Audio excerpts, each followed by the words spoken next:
Hello guys, നമ്മൾ ഡെലിവറിക്ക് ശേഷമുള്ള മേത്ത് വെള്ളം ഒഴിക്കൂലേ, അതിൽ എന്തെല്ലാം ചേരുവകളാണ് ചേർക്കുന്നതെന്ന് ഞാനിവിടെ കാണിച്ചു തരാം നിങ്ങൾക്ക്.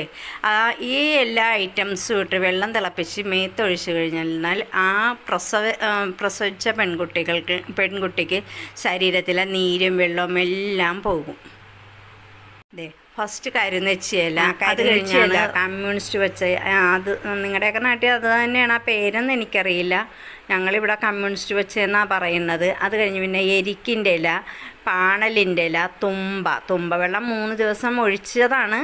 എന്നാലും ഇതിൻ്റെ കൂടെ ഒരു മരുന്നല്ലേ തുമ്പവെള്ളം, തുമ്പയും ഇടുന്നുണ്ട്. പിന്നെ ഒറ്റവേരനെന്ന് കേട്ടിട്ടുണ്ടോ? ഒറ്റവേരൻ, പാണലിൻ്റെ ഇല, പൊതിപ്പുല്ല്, ഇതെല്ലാം ഇട്ട് നല്ലോണം 1 കലം വെള്ളം വെള്ളത്തിലിട്ട് നല്ലോണം തിളപ്പിക്കണം. വാടരുത് കേട്ടോ, വെള്ളം വാടിക്കഴിഞ്ഞാൽ നന്നായിട്ട്